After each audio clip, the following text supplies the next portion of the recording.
大家好，欢迎观看扣码电竞。LPL 在昨天进行的比赛中 ，WBG 是以2-0的比分顺利击败了 OMG， 终结了2连败。此前接连输给 EDG 和 RNG， 稳住了下滑的颓势。他们接下来赛程相对轻松，常规赛最后3场将迎战 NIP、WE 和 RA 战队。若全胜，将有机会竞争 LPL 前4。进入前4的话 ，WBG 将从季后赛第3轮开始打起，规避2轮的对战。而在比赛结束之后，小虎也是说出真话，直言教练 BP 是赢下比赛的关键。WBG 此前对阵 RNG 的 BP 设计就引起了观众们的热议。RNG 前教练 Tubby 也是在微博上指出了问题所在。WBG 的 BP 太牺牲下路，而且在对面选出 Poke 体系之后，还给 Light 和 Crisp 选了霞落。霞的特点是不怕强开，但是很害怕团前 Poke。WBG 那一局就打得很难受，队伍的核心 Carry 点下路打不出来，被 RNG 直接横扫了。昨天对阵 OMG 的比赛 ，WBG 明显是改善了 BP 上的问题，至少在下路优先级这一块是提上来了。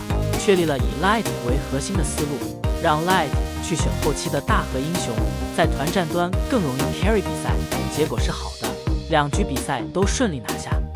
而且 Light 的泽力还砍下了1次5杀和1次4杀。比赛结束后的采访中，记者是问小虎这场对阵 OMG 的比赛，觉得哪部分是做得比较好的？结果小虎说出真话，直言侯爷今天的 BP 做得还不错，在这方面就是看人下菜的。小虎重点夸奖了 BP， 证明之前 WBG 做的不那么好的点就是 BP。除了点赞 BP 之外，小虎还在赛后调侃了一波教练。在群访开始前的聊天过程中，小虎和队友聊天，说到接受采访的这个事情，表示说每次失败好像都是我来，应该让战犯来接受采访。结果 Karsa 边笑边说，那每次都是教练。后面 Karsa 还补了一句说，每个队应该都派教练来接受采访。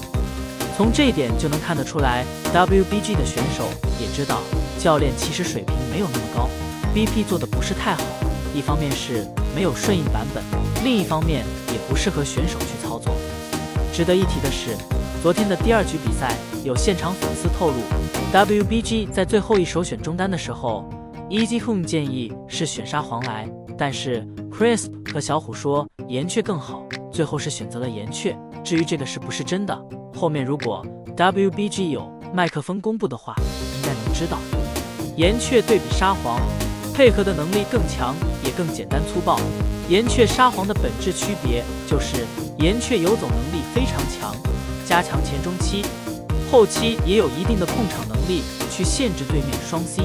个人认为，今年 WBG 教练，也就是 EasyHome 的最大问题就在于 BP 策略单一，给每个位置选手预设的英雄太少 ，BP 变化不足，容易被对面猜到，也可以说是随机应变，临场改变 BP 的能力不行。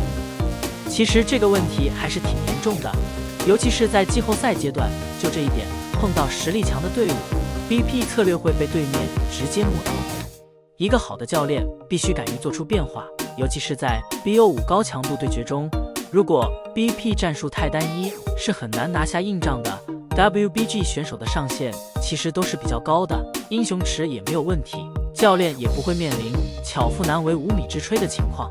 建议是 EasyHome 可以改变一下自己的 BP 策略，或者说建议 WBG 补强一下教练组，引入 Tabby 感觉就不错，和小虎关系好，最低保障是可以更大程度发挥小虎的作用，在这个基础上还可以改善一下 BP。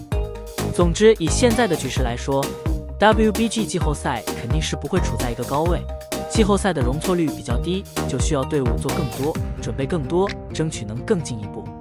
好了，以上就是本期的全部内容。对于 The Shy 目前的状态，大家有什么想说的，欢迎在下面的评论区交流讨论，我会去挨个查看。感谢老爷收看，欢迎点击订阅，我们下期再见。